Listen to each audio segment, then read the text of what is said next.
This is He Knows the Sport, bringing you that heat and that fire. We keeping a foot on the what? On the next. We keeping a foot on the what? On the next. And let's talk about it, man. LeBron James. You see what I'm talking about? And the prediction king strikes again. And the prediction king strikes again. They talking about 17 NBA All-Stars. They talking about him having 4 NBA titles, 4 NBA Finals MVPs. Listen, man. Talk about the realness. He's a 4 for 10 NBA Finals averager and performer, 40%. Why aren't they talking about that?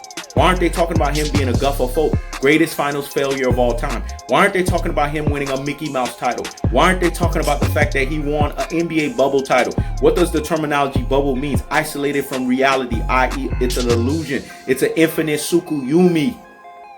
It's basically a virtual reality. That's what it is at its truest and its most properest levels. For my Naruto heads that get the message.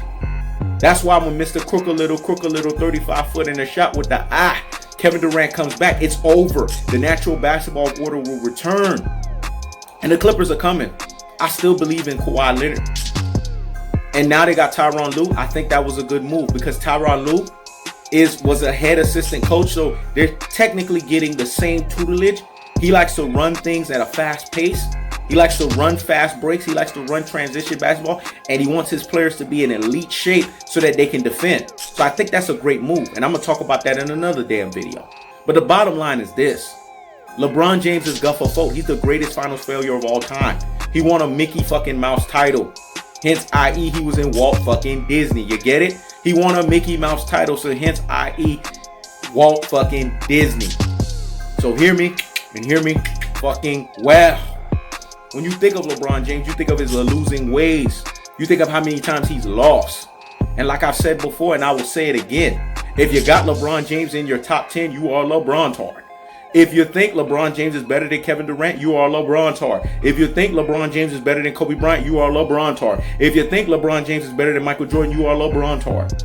You are LBJ Riders Media, LBJ Brigade, LBJ Apologists, or LBJ Stance. However you want to fall into it, or whatever line you want to pick into it, or wherever you want to fall and get into it, that's what you are at your truest and your most properest levels. Because when we look at LeBron James, this is what we see. A LaFraud artist.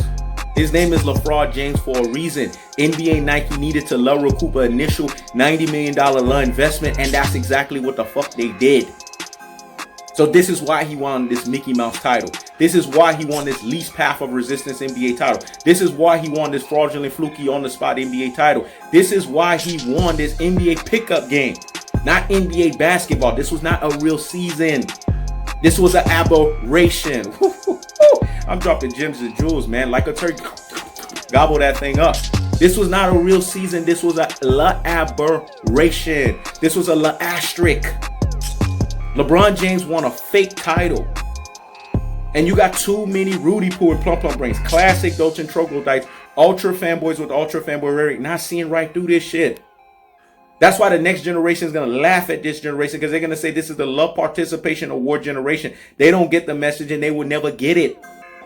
Because they don't understand it.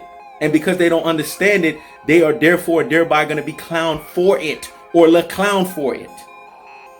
This is what's going on. This is why he knows the sport. His absolution reveals fence straddleization. Because you got too many fence straddlers out here in these basketball streets. Yes, he knows the sport sees that. And the more he knows the sport's absolution shines, the more their fence straddleization shines. Yes. Because the light reveals the darkness.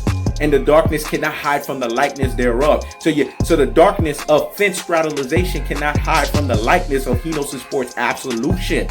Because Hino's Sport is bringing you that what? That heat and that fire. And he's keeping a foot on the what? On the next. He's keeping a foot on the what? On the next. The bottom line is this. LeBron James is G.F.F.O.A.T. Greatest finals failure of all time. He's the greatest loser the NBA's ever seen. That's what his legacy is. Knowing how to lose in the NBA finals. Knowing how to go from a frozen one to a chosen one. Knowing how to gaff things up. Knowing how when things are not stacked in his favor, he's going to force losing. This is what he did with Dwayne Wade in 2011. Blaming ACs in fucking 2014. and blaming the fact that Kevin Durant supposedly ring chased when your ass ring chased with Dwayne Wade and Chris Bosh. Your ass ring chased with Kyrie Irving and Kevin Love. It's a lot of things that make you say love. It's a lot of things that make you say love. The bottom line is this. LeBron James's legacy is known as the biggest bust the NBA's ever seen. He is not what people think that he is on the basketball court.